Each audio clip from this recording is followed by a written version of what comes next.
As we discovered in the last episode, David Bowie was being consumed by the character of Ziggy Stardust.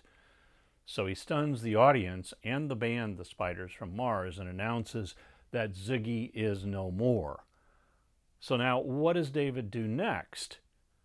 Well, he morphs into another character who also consumes his persona. He becomes Aladdin Sane. And with David Bowie, you know it's always going to be a wild ride. So are you ready? Let's drop the needle.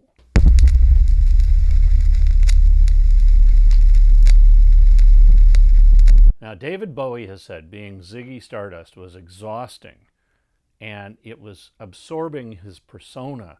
He was becoming Ziggy, and he was not comfortable with that.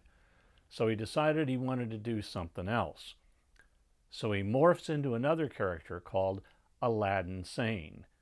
And basically, he releases an album which he refers to as Ziggy Going to the United States. Most of the songs were actually written during the Ziggy tour of the U.S.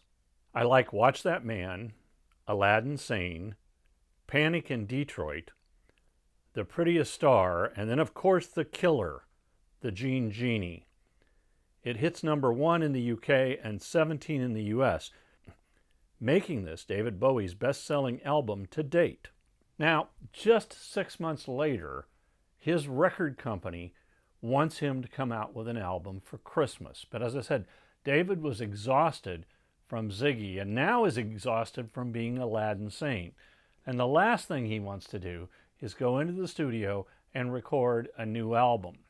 But the pressure from the record company is pretty intense. So he comes up with a compromise. He'll release an album of cover songs that influenced him when he was a kid growing up in England. And that album became Pinups. It's a great collection of songs that all Bowie had heard the groups play live as he was growing up. I like his version of Here Comes the Night, which was originally by them, Pink Floyd's See Emily Play, his cover of The Who's I Can't Explain, the great Friday on My Mind, which was originally by the Easy Beats, and he does a wonderful job with Sorrow, originally by the Mercies, and then he does covers of Yardbirds, Shapes of Things to Come, and closes with the Kinks song, Where Have All the Good Times Gone? The album got horrible reviews, but I liked it, and it reached number 1 in the UK and number 23 in the US. In 1974, Bowie decides he needs a change in his musical direction and a change in his domicile. So he decides to move to Los Angeles, where he begins work on this incredibly intense project where he's going to take George Orwell's 1984 and turn it into some sort of a stage production. But nothing with David Bowie is ever that straightforward. So as he starts working on this concept, all of a sudden it morphs into sort of an apocalyptic nightmare. The album is called Diamond Dogs, and the album cover caused quite a controversy, with some retailers censoring the image, which showed David naked but also as a dog. I like this album, but it was certainly off-putting after the pop covers of Pinups. It's obvious that David Bowie was going to keep the audience guessing.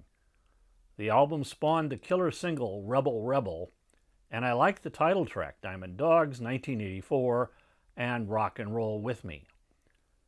The album reached number 1 in the UK and number 5 in the US, and then he went out on tour. The first part of the tour saw him staging an elaborate stage production with set pieces that looked like Metropolis in 1984 and the Cabinet of Dr. Kilgary.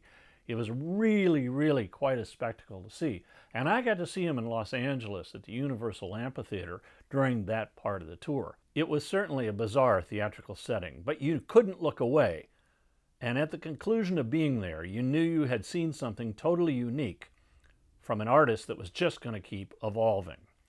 And that's exactly what Bowie does. Halfway through the tour, he decides to get rid of all those elaborate set pieces and concentrate the set list more on songs he's working on now, which are soul-based songs. And so the second part of the tour is rebranded as the Soul Tour. The tour also provided David with his first live album. It's called David Live. The cover photo shows Bowie as he appears on the second leg of the tour, but the album actually was recorded on the first leg during the Diamond Dogs tour. It's a double album and it includes 1984, Rebel Rebel, Moon Age Daydream, Changes, and his first recording of the song he wrote for Mott the Hoople, which was a hit for them, All the Young Dudes. Then there is the soul song, Knock on Wood, the Gene Genie, and others. At the time of this tour and this recording, David was heavily into drugs, and he says the album really should have been called David Bowie is Alive and Well Only in Theory. The album got negative reviews, but it sold well, reaching to number 2 in the UK and 10 in the US. But once again, Bowie decides to shake things up and change his musical direction, and he takes on yet another persona. This time he calls himself the Thin White Duke, and dives into what he calls plastic soul, which is his version of soul music. And he releases his next album. In 1975, the album is called Young Americans. It's an interesting album on a number of fronts. As usual, a new musical direction from David Bowie. And it was around this time, during John Lennon's fabled Lost Weekend that went on for 18 months in LA, that Lennon met up with Bowie, and they decided that they should do something together, and so they do. Together with John Lennon, they record a song called Fame, which John sings on, and becomes Bowie's first #1 single in the US. I also like the title, Fascination, his strange reworking of the Beatles across the universe. The album hits number 2 in the UK and number 9 in the US. In 1975, David stars in a movie called The Man Who Fell to Earth. Now, this is kind of an odd movie. If you haven't seen it, the plot is bizarre. David plays an alien who comes to Earth because his planet is suffering a severe drought, and he decides he's going to come to Earth and take water from the Earth back to his planet. So he lands in Arizona. Yeah, if you're coming to get water, do you think Arizona would be where you would plan to land? But this is a movie that doesn't stand up very well to a lot of dissection. It was directed by Nicholas Roeg, and it has now become a cult classic. For David's next album, called Station to Station, he uses a still from the movie for the cover art. It's a transition album for Bowie, bringing the funk and soul of Young Americans with the new emerging electronic music of Kraftwerk. While recording this album and living in LA, he's heavily into drugs and said he's surprised he even survived. The album contains the hit Golden Years. I also like Stay and Word on a Wing. It reaches number 5 in both the UK and the US. After the album is completed, Bowie decides to work on the soundtrack for the film The Man Who Fell to Earth. But that project gets abandoned. And guess what? There is a soundtrack for that movie, but it's not by David Bowie. It was composed by John Phillips, of the Mamas and Papas. David goes out on tour as the Thin White Duke, and he says he thinks this is his most successful tour ever. But the tour is mired in controversy. In an interview during the tour, Bowie is quoted as saying that Adolf Hitler was one of the world's first rock stars, better than Mick Jagger. He staged an entire country. And shortly after that, he was seized at customs for having a bunch of Nazi memorabilia in his luggage. And in Stockholm, he told a member of the press that he thought Britain would be better if they had a fascist leader. But the culmination in all this is when David was photographed in a Mercedes convertible, standing up and giving the Nazi salute to a bunch of people along the street. Now, he has later said that this weird time in his life was caused by addictions to drugs and trying to be the persona of the Thin White Duke. And he calls all of this a lapse in judgment. In 1976, to escape the hold of drugs, he decides to move from LA to Berlin, and he takes Iggy Pop with him.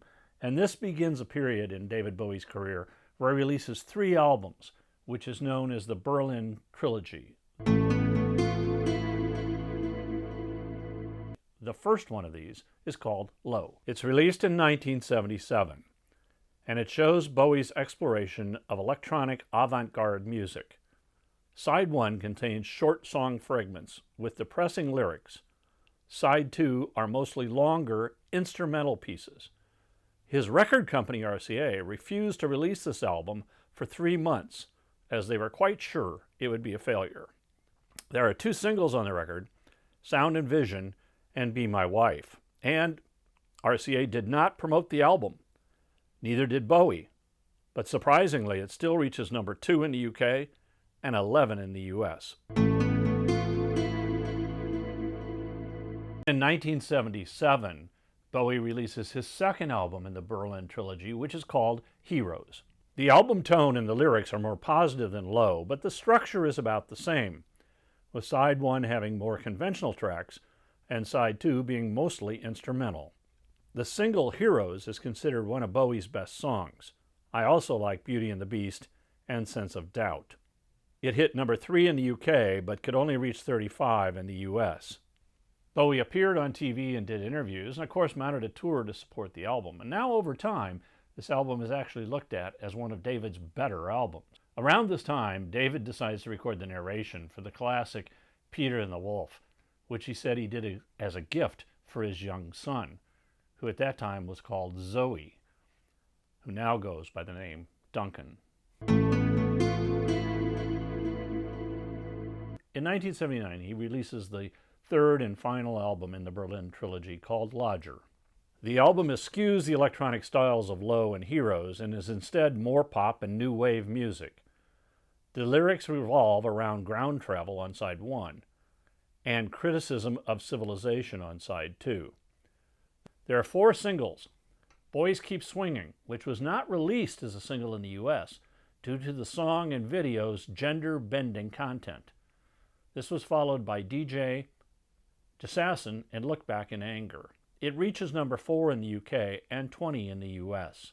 Now, as usual, I've created a Spotify playlist where you can listen to some of the songs that I've talked about in this episode.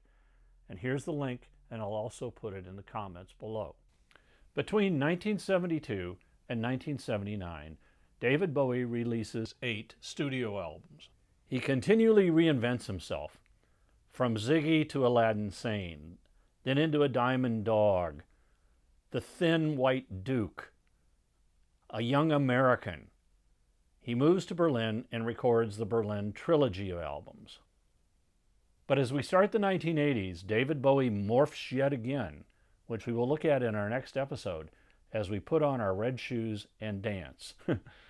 Thanks for watching. Until then, keep a rock. If you liked this episode, hit the like button, and you can also leave me a comment down below, and I'll respond to you.